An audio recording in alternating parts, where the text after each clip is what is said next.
Hey, we are in volume 10 of the set of books I got of the Bible story, 70-year-old books. And we are at the last story of this book series. So we're at part 4, story 10, All Things New. That's what it says. Okay? When the smoke was cleared away and John is able to see around him again, it seems that everything had changed. Everything. The earth was different. The sky was different. Excuse me. So much so that John says, "And I saw a new heaven and a new earth, for the first heaven and the first earth had passed away. Nothing marred by sin can be seen anymore. Sorry. Everything is gloriously beautiful. The whole earth looks like as it might have appeared at the beginning when God created it. God has made it over again. He has restored Eden just as He promised, and He had made all things new. Deserts had disappeared, so have all the badlands and the great barren canyons left by the flood. Gone too are all the dead trees and scrawny branch bushes, all the poisonous weeds and reptiles, all birds of prey, all fierce and cruel beasts, all disease, germs. Nothing is left that ever brought or harm or sorrow to man. Ugh, stuck together. They hadn't been messed with in a really, really long time, so they stuck together. Okay, now I got it. Okay, the same wonderful being who once created the world from such infinite, painstaking care was now has now remade it with with like skill and thoughtfulness of man's eternal enjoyment. Everywhere John looks, he sees beauty beyond compare. Towering mountains clothed with stately redwoods, hemlocks, cedars, pines, and oaks, rolling hills adorned with flowering trees and shrubs, grass-covered fields dotted with masses of flowers like a vast multicolored carpet, buttercups and daisies, poppies and marigolds, bluebells and daffodils, hollyhocks and snapdragons, geraniums and delphiniums, delphiniums, orchid, I think it's delphinium, delphiniums, orchids and begonias. All are here again as lovely as God first made them. There is no more sea, no more vast ocean separating people from one another. Instead, strutted beautiful island strutted lakes fed from one sparkling, rippling, cascading stream flowing forever from one central source within the holy city. And John says he saw this river of the water of life, bringing bright as crystal, flowing from the throne of God. Then it has to pause. There, no, though the middle of the street of a city, through the middle of the street of the city. Okay. Hence it flows on to the ends of the earth, refreshing all nature with life of God. As for the New Jerusalem, it is so very beautiful that John can hardly find words to picture it. Its radiance, and then it's got the parentheses, or the little quotey things, is like a most rare jewel, he says, like a jasper clear as crystal. Yeah, jasper clear as crystal. Jasper has always got different colors in it. But this says a jasper clear as crystal. Oh, okay, let me get back. It has a great high wall with 12 gates.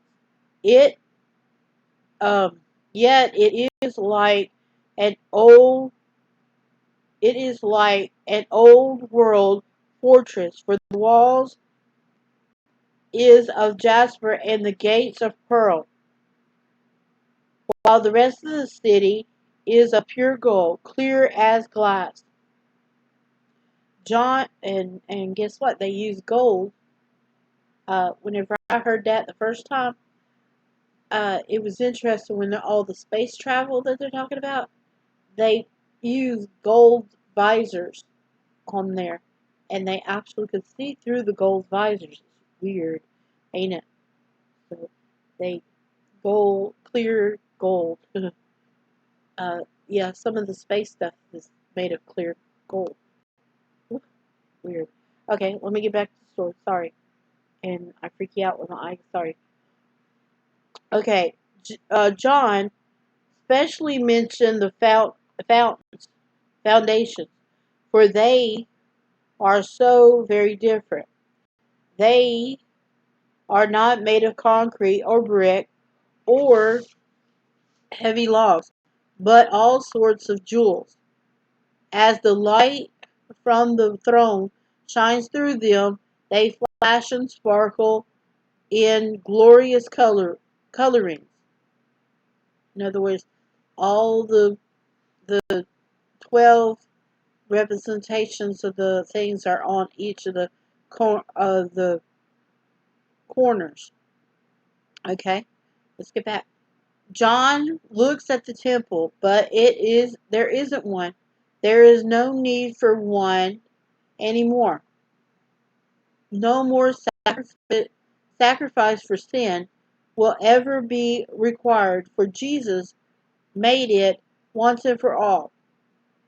So, God and the Lamb are the temple here, and the city had no need of sun or moon to shine upon it, for the glory of God is its light, and the lamp is the Lamb. And then it has the pause. And its gaze shall never be shut by day, and there shall be no night there. What a wonderful home the dear Lord had prepared for, and then it stops for a second. And then there's a little painting right here. A mom with some kids, and then another family with some kids down, and or another two moms and some kids. They look like all girls are like running in this garden with these river, and then you see the golden city up here with all the gates of pearl, and then the foundations of a rainbow color. This is what it looks like, and my finger was to keep it flat. This is what this illustration looks like. Looks pretty. Granted, it is 1955, and my books are a little blurry because that's how they're printed. Okay, okay. Let's get back to the story. What a wonderful home the dear Lord is preparing for those who love Him. And then the book got a lot of uh, work on it. And what a happy one, for He is going to live with His people forever. With tenderest touch, He will wipe away every tear from their eyes, and nobody will ever be sad again. There will be no more death, nor more sorrow, no more crying, no more pain. Only pure, only purest happiness forever and ever. There will be no more grumbling, no more quarreling, no more fighting, only perfect peace throughout all eternity. There will be no more unkindness, no more impatience, no more cutting words of cruel deeds, only loving friendliness always and always. Would you like to live in this glorious land of God's true and faithful children? Would you like to be there when all saints go marching on? You may. You are invited. The Spirit and the bride say, "Come." And let them who hear say, "Come." Let him who is thirsty come. Come, come, come. Jesus is calling you. He wants you to share heaven with Him. This is the last invitation in the Bible, the last in all the wonderful Bible story. Why not accept now? And then it has, yeah, they had to put tape in here. There's an illustration of a man. It's a different looking Jesus. It looks kind of like the ones in the beginning ones, or some of the ones that are weird looking or strange, but is a representation of Jesus, which is different.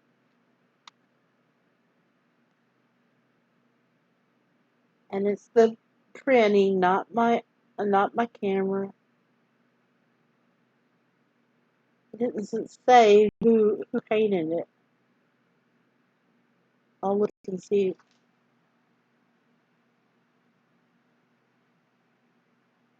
I mean, it's got one right there over here. It's got somebody right here, but I can't make it out. Okay, and that is the end of the book. The only thing that's left is the index, but that was the end of the whole set series of the Bible story. I am going to read the index and the complete story list, but give me a second or give me a break. Let me get prepared because it's a lot of stuff for the index. See you in a minute.